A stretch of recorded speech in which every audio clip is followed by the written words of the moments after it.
Bien sûr, avec l'arrivée du mois de septembre, c'est la fin des vacances et le retour en classe. Mais la bonne nouvelle, c'est que la piscine, elle, reste toujours accessible et qu'avec un minimum d'efforts et d'entretien, vous allez pouvoir continuer de profiter des belles journées qui s'en viennent. Bien sûr, à cette période-ci de l'année, par contre, on aime profiter de la baignade avec un certain confort. Alors, si ce n'est pas déjà fait, l'utilisation et l'ajout d'une thermopompe à votre équipement peut devenir vraiment une très bonne idée. Et on va même jumeler son utilisation avec la toile solaire. Alors, le plus facile, c'est de laisser en tout temps la thermopompe fonctionner, même si on utilise moins la piscine en semaine. Ce sera plus simple de toujours conserver la température souhaitée puisque ça va devenir une trop lourde demande que de grimper la température et d'avoir ce qu'on souhaite juste à temps pour le week-end. Par contre, on ne veut pas que notre chaleur s'évapore. Alors, en utilisant la toile solaire, on la met le soir, la chaleur va rester à l'intérieur. On va aussi empêcher l'eau de s'évaporer avec les nuits de plus en plus fraîches. Alors, on va vraiment jumeler et même doubler l'efficacité grâce à notre toile solaire. Et l'important, c'est de la retirer le matin. Pour deux raisons, la toile solaire sera préservée de cette manière-là et vous allez aussi vous faciliter l'entretien de l'eau. Donc, on la met le soir et on la retire le matin venu.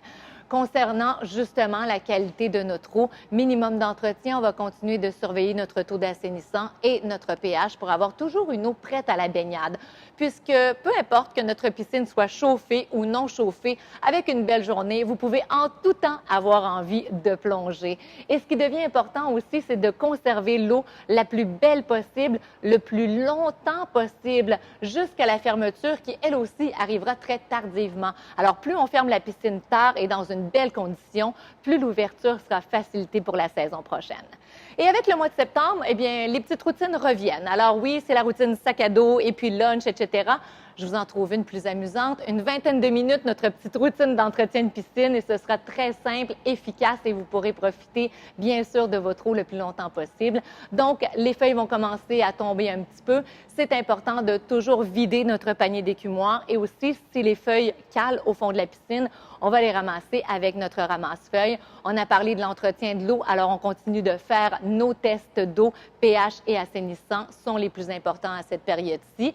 Et puis, notre petite routine habituelle, soit on passe l'aspirateur, soit on laisse le robot faire le travail à notre place. Et pendant votre entretien, jetez un petit coup d'œil aux produits qu'il vous reste.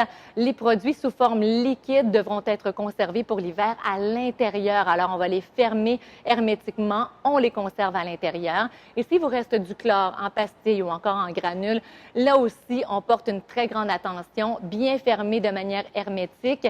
Et l'idéal, c'est même d'ajouter un grand sac, exemple un sac de poubelle par-dessus et de bien le fermer. Et de cette manière-là, le chlore pourra passer l'hiver à l'extérieur.